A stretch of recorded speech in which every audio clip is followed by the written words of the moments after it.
Welcome to the bonus ep of the RadioU Podcast. This is one of the rare times that it's just Aly and I, and we're just podcasting. Podcasting. We're not radio hosting. Yeah. This is completely separate from the radio, and that's mainly because right now we're playing highlights on the radio from the year. We also have highlight podcasts. You can check those out on the RadioU Podcast as well. But we can't forget about football, like our favorite thing ever. Yeah, it's a special time of year, special games going on, and it's so crazy that we would cover the college football season all season long, and then when it's the biggest four games so far of the season, just not talk about it? Impossible. I know everybody out there is going, I hope they do a special podcast. Everybody wants to know what we think. Okay. The college football playoff games are coming up, the quarterfinals. Which game is the hardest for you to decide who you think is going to win? Ooh, I think it's probably Oregon and Texas Tech is probably the hardest game I'm deciding. And that's the closest spread. It's 2.5. They're giving Oregon the nod currently, even though Texas Tech is the higher seed. But this is the 4-5 game. So you would expect it to be probably the closest of the spreads and potentially the closest game. I don't know if it'll be the closest game, but this is probably that one, and maybe Ole Miss, Georgia are the ones I'm having this most struggle with determining a winner. Yeah, Oregon, Texas Tech makes sense with the spread being close, but I just really feel like Oregon is kind of a different class than Texas Tech because, I don't think there's a huge gap between the Big 12 and Big 10, but at the same time, I just feel like Oregon's really been through much more of a test than Texas Tech has, and Oregon has had a lot of injuries where they're now kind of becoming the healthiest version that they've been for most of the season. Yeah. And so this is going to be the best version of Oregon that we've seen for a long time. And Texas Tech has been good, but I just feel like it is a slight step down. And so we're on a neutral field. Oregon's, fresh. They've kind of the one thing that I think about for all these games is the rest versus rust. Right. The four teams that had the byes haven't played in basically a month. Yeah. That's a long time to stay locked in and focused and getting ready for your next opponent. Right. Where the four teams that played in the opening round, they've had something to occupy themselves and to stay in shape and to, game plan for and just like to keep, just stay in the right mindset. Yeah. I think that makes a big difference. It's true. I agree with you. The one thing I will push back on is the test part, because we did see Oregon struggle against Indiana and their defensive front. So I think this would be another big test for their offense because Texas Tech has a great defense. They have the Butkus Award winner in Rodriguez. And so I'm going to be interested to see how their offensive line does hold up against Texas Tech. I don't want to just say that they've got a big advantage. I think that's a pretty even matchup there.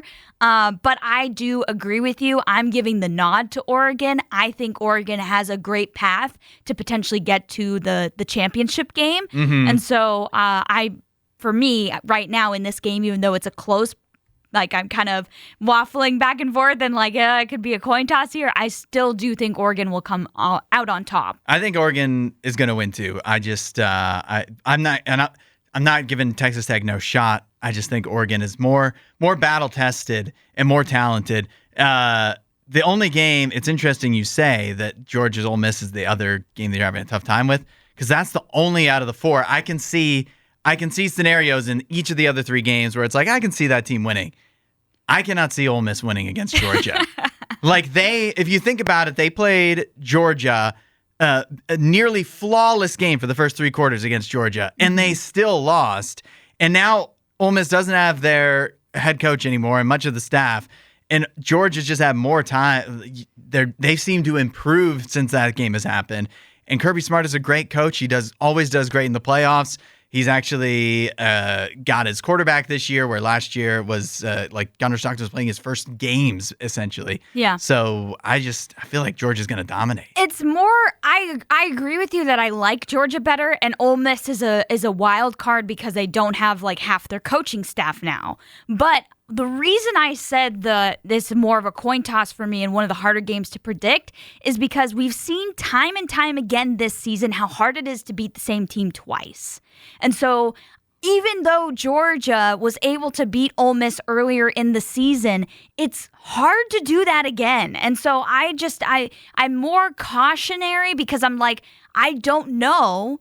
Will they do it again? Yeah, I think they can, but will they? You know why I think that is, though? Why? Because if you beat a team the first time, then as the winning team, you're probably less likely. You're not on guard. I know we should change. Like, it's not like we are perfect, but like, what are we supposed to change? Right. It worked. It we already won. figured it out. And the other team is coming up with new wrinkles and new things. It's like, okay, they were strong against us doing this, so we need to find a way to combat that. And so they do. But the problem is, Ole Miss doesn't have their coach to do that for them anymore. Yes, and so, that's a big factor. Yeah, I just really have to doubt them. Yeah, that's a big factor in this. But this is the only upset I'm going with. I'll just lay that out there for you now. I'm going with Ole Miss to upset Georgia. I just have a vibe about this Ole Miss team. I don't know why. I feel like their heads are on fire because of how Lane Kiffin left them, and they're going to be so motivated to go out there and beat Georgia, prove everybody wrong. I think the buck stops there. Like, it doesn't go much further than that, but I think they might be able to pull this upset off. Yeah, it would be. I mean, it would be fun if they could do it. Cinderella story, right? Yeah. They even from the SEC somehow they have a Cinderella story quality to them, a quarterback with an interesting story that seems very likable. So Fair State, and it just and with Lane Kiffin kind of being a villain in a way. Exactly. It also it's a motivating factor. Yeah, it does make it more them very root worthy. Yes. Even if I don't really give them a fighting chance. We haven't gotten to the game that I think is the toughest to pick, and that's Indiana and Alabama, because I feel like Alabama, maybe Ole Miss would fall into this too, but nobody is taking Alabama seriously. I've hardly heard anything positive about them, even though they probably have one of the top two at worst most impressive wins of the season when they beat Georgia on the road. Yeah. And so it's not like they're not flawed, but every team is. But it's just nobody wants to look at any of their positives. It's just like, they've struggled recently. Yeah. They struggled and they still beat Oklahoma on the road. It's not easy. That Oklahoma win was very impressive because to come back from being down 17-0, I didn't think Alabama had it in them, but they did. And I'm glad I picked Alabama to win that game, and I know we both picked Alabama to win that game. I agree with you. No one's really giving Alabama a chance for this game, and I think the reason is because of how much they have seemingly digressed through the year. Like that Georgia game was earlier on. They looked like world beaters after that game. We were like, all right, Alabama's back. Because remember, the start of the season was rough for Alabama, losing to Florida State out the gate. And so we were like, okay, Alabama's set. They're okay. And then they end up starting their offense. It slowly divulged into just being very, very, just all they could do was one thing, and that was pass the ball. They had no run game.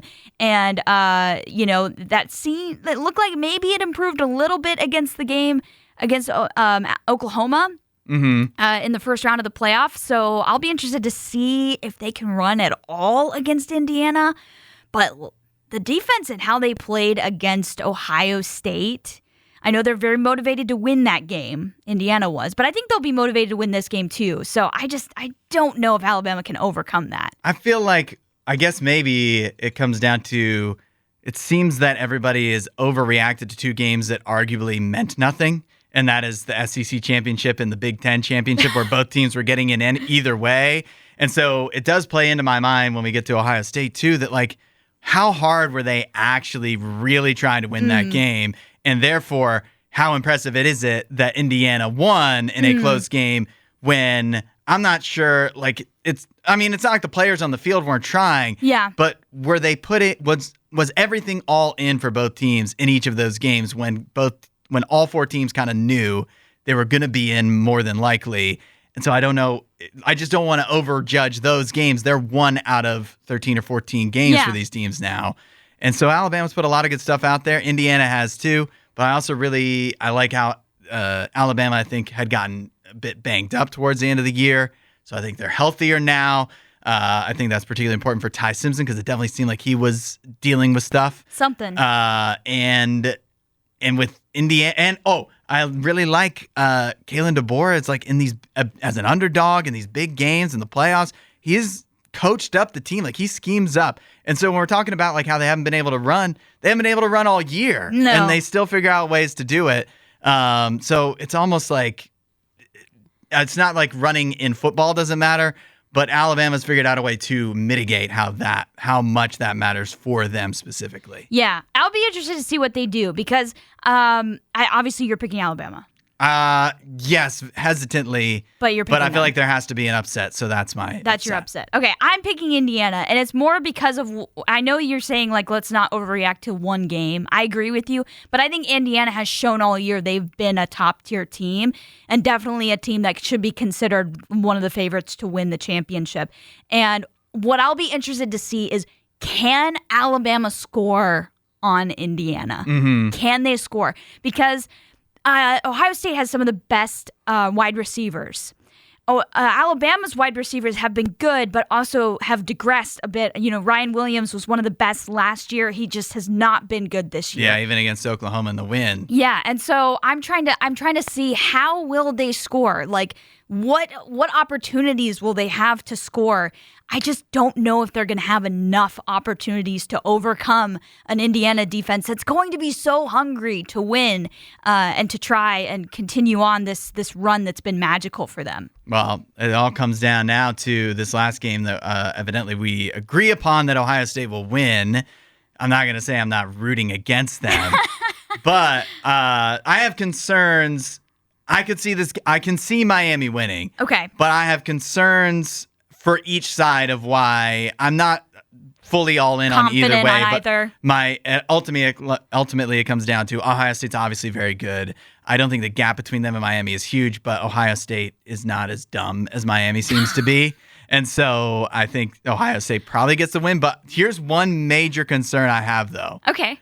I was looking back, like even through, if you go back to COVID, to the 2020 playoff, there's not been a quarterback as inexperienced as Julian Saint to win any college football playoff game. Yeah. And so I think there's something to be said of, and it kind of like I actually think of this about Ty Simpson too, that experience, these spots are different either than rivalry games. Mm-hmm. Like it is just with the extra time to prepare and whatever it is, that I don't think it's a mistake. Like we have the best coaches in all of college football, and somehow still none have wound up winning a college football playoff game with an inexperienced quarterback who's only had a season under his belt. So I think that matters.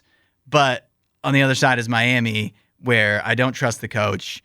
Even though Carson Beck, very experienced, I don't necessarily trust him either. I can see a pick six easily happening in this game. Yeah. So, and Julian Saint has thrown a couple big interceptions in the last couple games where it's been high pressure stuff. So I think Miami's going to be able to get to him. They have a great pass rush. So I just think a low scoring game, but at the end of the day, I just trust Ohio State a little more than Miami, where if it's coming down to a final drive, kind of funny too that both teams seem to have trouble with kicking sometimes. And so I just think it's like 20-17 at most, and Alabama and Ohio State gets the win. Interesting. Okay, yeah. So I know you had already said when we first talked about this game that you were leaning in a defensive way. And I think that is a reaction to what we saw with Miami in their playoff game with Texas A&M, which was the lowest scoring playoff game we've ever had. Mm-hmm. What was it, 10-3 was the final score, I believe? Yeah. Yeah. Oh my gosh, that was so low scoring. But I think there's one thing a lot of people are forgetting about. Okay. Ryan Day is back to play calling. Right. We now have, unfortunately, it's sad to see him go, but I'm blanking on his name now. But good riddance. No. I'm blanking on his name now. Dang it. Brian Hartline. Yeah. He's now gone, and he's, headed to South Florida? Yeah. And so the play calling duties are back on Ryan Day's shoulders. One thing I've noticed about Ryan Day with play calling, especially in these playoff games, is he is very aggressive out the gate. And that's one thing you can say has not been Ohio State's thing. Like, that's not what they've been known for this year. Mm-hmm. In fact, they've been very conservative on offense, which is kind of odd considering all the weapons they have out wide. And so I think you could see a very aggressive start to the game. Maybe finally Ohio State plays with tempo. Mm-hmm. They've not played with tempo all year long. No, they're one of the slowest teams. Yes. And so I think that is an underrated part that we need to take into account that could potentially change what we see from this Ohio State team, where they come out the gate looking very aggressive. if Ohio State had won the Big Ten championship game, I would agree with you. There needs to be some real consideration in a Miami upset. But the fact that they lost it, I think means that they're going to be a little bit more motivated to go out there and say, no, we're still the defending champions. We're still the best team, and we're here to play for, another championship. Yeah, it is a concern, like I said, that like the Big Ten championship game was Ohio State sandbagging. Was that a game where they didn't pull all the tricks out of the hat? Right. And because why would you? And even against Michigan, where they continue to play slow and more or less to not take a lot of risk, but control the game. You don't really need to. Yeah. And so there could, and this is what a lot of people said Ohio State did last year too, was like they just kept so much close to the vest until it's finally playoff time when it finally mattered, because your talent is good enough to get there. Yeah. Is that what we're going to see now in college football? Like totally two different types of teams, like in the regular season versus playoff? This is like a new level of the sport if we do see that. It depends on what your schedule is. Yeah. Because if you want, like, you just have to be Ohio State and be so supremely talented versus 10 out of the 12 teams you play. And even that might not be enough because, like, Notre Dame dominated 10 out of their 12 games and didn't make the playoff. Right. And so I don't know if that's very repeatable for schools that aren't Ohio State. And even then, like, Ohio State probably can't do that every single year, because if they would have lost to Texas, they wouldn't have been able to do that, and that was a close game. So. I wouldn't want to trust that. Like, I wouldn't want to rely on that. I would much rather them put out the effort. It might be there. a thing where you can do it until you lose a game, and then you kind of have to pull out all the stops. Put on the gas. No matter who you are. Yeah. So wait, we agree on how many? Okay, so we both picked Ohio State. We both picked Oregon. You picked Alabama, I picked Indiana, you picked Georgia, I picked Ole Miss. So we agreed on two. We're separate on the other two. I'm really excited. Here's the one thing I want to say just as a college football fan before we end this segment. I love the playoff. I love this. These games, these matchups, even though we have one that is, it's an SEC game that we already saw. Yeah. I don't care. I'm excited about these games. I love this sport so much. And I can't wait to watch these. Yeah. Since we have the time here, we can go as long as we want. It's a podcast. That's true. And we've got 8 hours of a workday to fill. So buckle up, everybody. But since we last did a show, Michigan hired a new coach. Kyle Whittingham. Yeah, Michigan has hired Kyle Whittingham from Utah, where it kind of looked like he was essentially more or less retiring. Yeah. And instead, he's now going to Michigan. He is 60. I think he was 66 years old. Yeah. How do you feel as an Ohio State fan? Are you threatened? Are you relieved? How do you feel about Kyle Whittingham taking over? I like Kyle Whittingham. He's a great coach. I believe he won the Big 12, like the Pac-12, a couple times, right? When Utah was still in the Pac-12. Yeah, remember they beat Caleb Williams after he rode on his nails. That's right. I forgot about that. But one of my favorite things that's ever happened. Yes, that's such a great moment. Yeah, Kyle Whittingham's a great guy.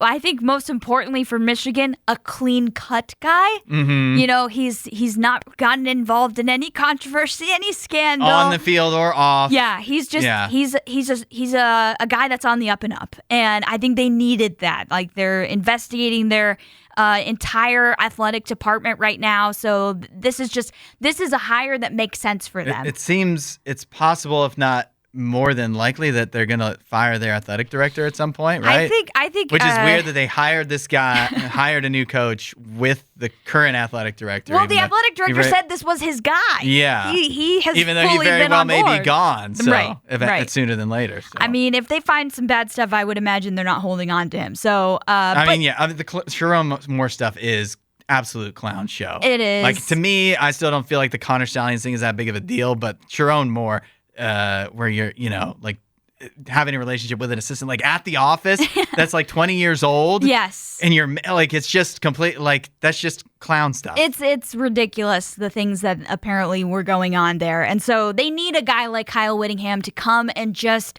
bring some, professionalism back into that program. It's going to breathe some fresh life. I'm sure Michigan fans are exhaling with that hire. Maybe they wanted something flashier, but honestly, you don't need flash right now. You have plenty of press looking at you. You don't need that. You need somebody that is going to be a little more level-headed.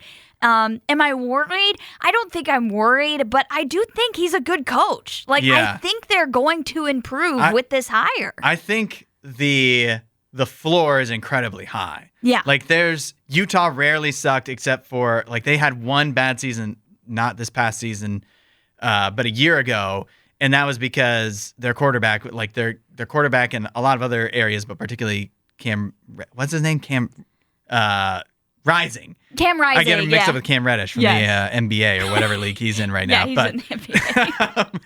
they just could not get quarterback play, and so they had a tough season. But that's not going to be a problem at Michigan. You've got Bryce Underwood, one of the top if he stays. recruits.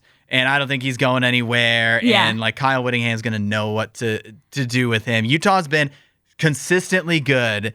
I wonder, this is what I'm curious about. I'm glad that I guess we get an answer to it. I don't think there's any world where Michigan wins like less than 9 games a year now, which they obviously did with Sharon Moore. But I don't know how high the ceiling, like can they win a championship? Can they beat Michigan or can they beat Ohio State? I think the games will be competitive as long as Kyle Whittingham's there, but can they really, in a game like that, is he going to be able to win? Because at Utah, Utah's definitely a step down of a program of Michigan. Yeah.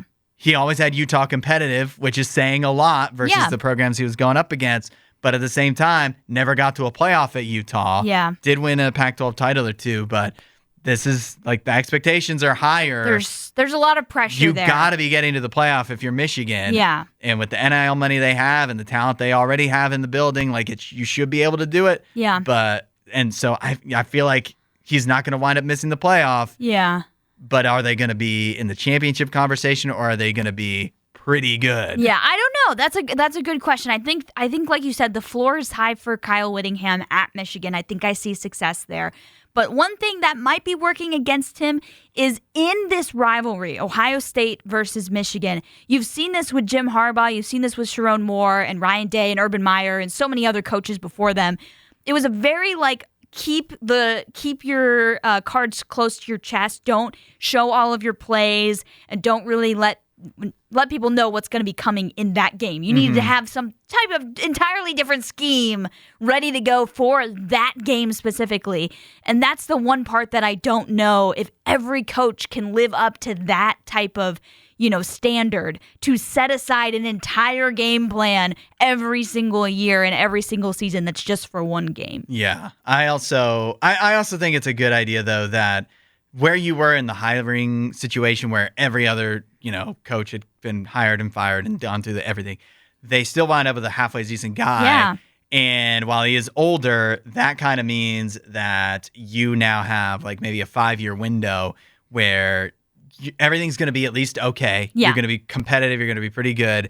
And you can have your eye on whoever you're Michigan. You should be getting one of the top hires. Yes. And now you can kind of just have that in the back of your mind of like, you're getting ready for that next hire that should be, flashy and exciting and actually get it done and put you on top. And I think Kyle Whittingham is all about that. He wants to retire. I don't think he's interested in staying it forever. We thought he was retiring from Utah. I don't think he's going to be Bill Belichick. Yeah. No, he's not he's not coaching forever.